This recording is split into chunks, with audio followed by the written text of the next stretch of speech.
I want to replace a 24-year-old Ten-Tek smoke detector. It has 3 prongs that plug into a place in the ceiling. It has no battery. I know it has probably used up its lifespan.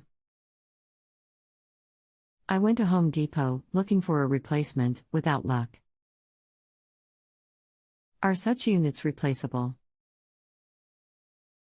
I could not find Ten-Tek Electronics with a Google search.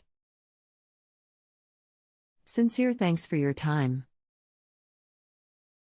I'm Mike and I'll be glad to assist you. The useful life of a detector is 8 years, per manufacturers. I suggest that you replace any and all of them. A hard-wired detector of any type all use the same wiring configuration. If you have a home improvement or appliance question and want to chat with an expert now, visit justanswer.com/ythi.